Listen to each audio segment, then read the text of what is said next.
Bonjour à tous et bienvenue sur ma chaîne. Je sais pas si c'est la première vidéo que je posterai, mais en tout cas c'est la première vidéo que je filme, voilà, grande première. Donc on va commencer.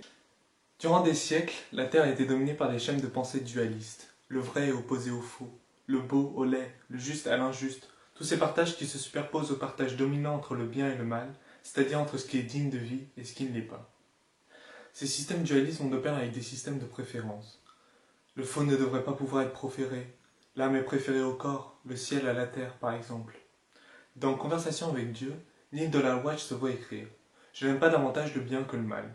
Quand tu comprendras ça, tu comprendras Dieu. » Il nous faut en effet envisager la création à l'aune de la Trinité, qui consacre un troisième pôle qui intègre et dépasse les oppositions. Atteindre ce troisième pôle suppose toutefois de reconnaître la valeur intrinsèque de chaque opposé.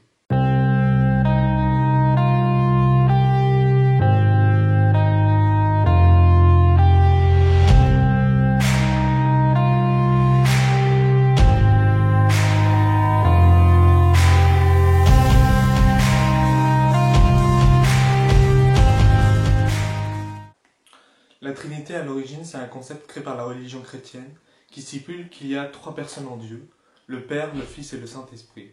C'est un dogme élaboré dans les premiers siècles de l'Église parce que si dans le Nouveau Testament, les trois personnes sont nommées, le concept de Trinité, lui, d'unité de ces trois personnes en une entité qui est Dieu, n'y est pas explicite. Ici, on va généraliser le terme de Trinité comme une métaphore pour appréhender la façon dont la vie se déploie. L'image de la Trinité est fondatrice dans la création. L'individualisation que nous sommes est composée de trois substances principales, l'âme, l'esprit et le corps lui-même est une projection de l'esprit.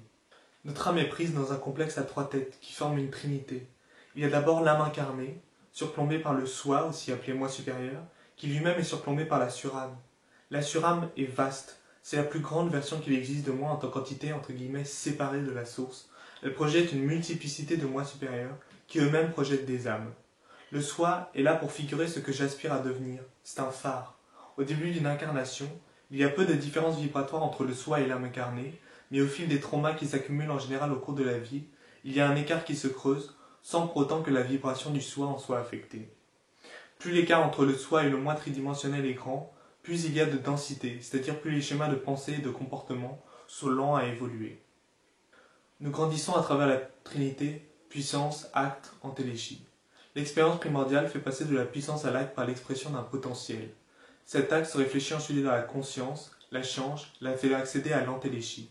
L'entéléchie, c'est donc la connaissance actualisée par l'expérience, c'est un certain mode par lequel on devient ce que l'on était déjà en puissance. Notre évolution spirituelle s'effectue selon la triade transformation, transmutation, transfiguration. Par la transformation, on laisse de côté certains aspects de notre être qui n'étaient plus nécessaires sur notre chemin d'évolution.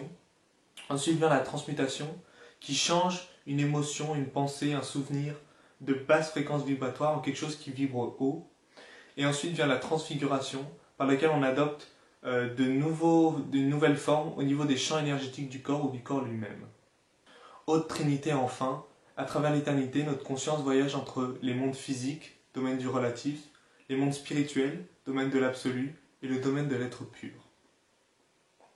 Donc toute cette énumération pour bien illustrer le fait que l'image du triangle est fondatrice de nombreux processus à l'œuvre dans la création. Rentrons maintenant dans le cœur du sujet, la Trinité peut être une métaphore pour la conscience transcendée au-delà de la dualité. Pour replacer les choses dans leur contexte, la dualité majeure de ce monde oppose deux émotions, la peur et l'amour. La première est contraction, la seconde est expansion.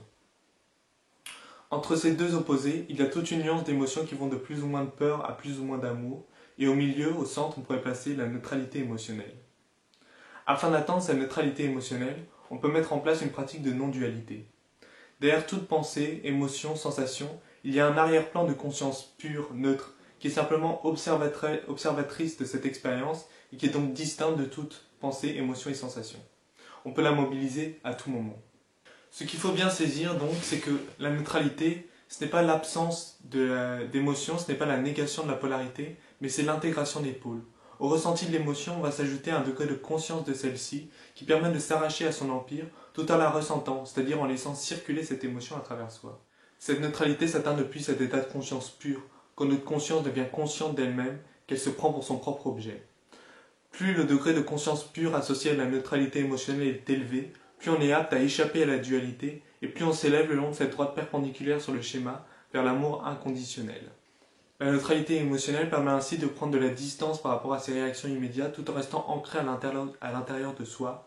On est à la fois acteur et observateur. Il y a donc un pôle qui triangule et transcende cette dialectique entre amour et peur, où l'amour cède à la peur et la peur cède à l'amour. Un pôle qui résout cette dynamique interminable, c'est l'amour en tant que niveau d'être, l'amour inconditionnel. Il s'atteint depuis la neutralité émotionnelle. En fait, la neutralité émotionnelle permet d'intégrer et de transmuter nos passions tristes pour que se révèle l'amour inconditionnel. Cette étape est une étape seconde, elle vient après une étape préalable de transformation de nos croyances, où l'on devient conscient du fait que l'on crée notre réalité, mais où l'on cherche encore à échapper à nos passions tristes en créant des expériences qui généreront des émotions inverses.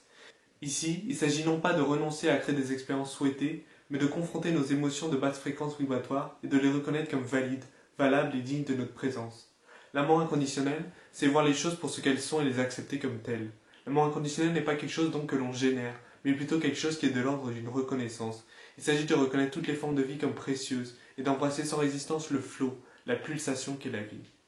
L'amour inconditionnel est donc quelque chose qui se révèle de lui-même une fois que l'on lui laisse la place de s'exprimer. Et quand on commence à dépasser la dualité, on se rend compte qu'il est en fait possible de vivre deux émotions opposées simultanément à deux niveaux différents. En dépassant la polarité, on entre dans l'unité. L'étape essentielle pour y arriver, c'est l'élimination du jugement. Juger une chose, la considérer comme mauvaise, c'est lui dénier le droit d'exister. Il s'agit alors de réaliser le fait que si quelque chose existe, cette chose a un rôle à jouer dans le grand jeu qu'est la vie. En intégrant cette perception, on peut arriver à neutraliser la dualité dans un parfait équilibre en reconnaissant la valeur intrinsèque de chaque opposé. L'amour en tant qu'émotion rapproche, la peur éloigne, les deux sont en tension par rapport à un objet et donc extériorité à soi. Les deux reposent sur une séparation entre environnement intérieur et environnement extérieur, car ils sont mis en relation les deux. L'amour inconditionnel réunit intérieur et extérieur en reconnaissant les deux comme étant partie de mon être. Il permet de saisir, via nos sentiments, notre essence profonde qui est au-delà des mots.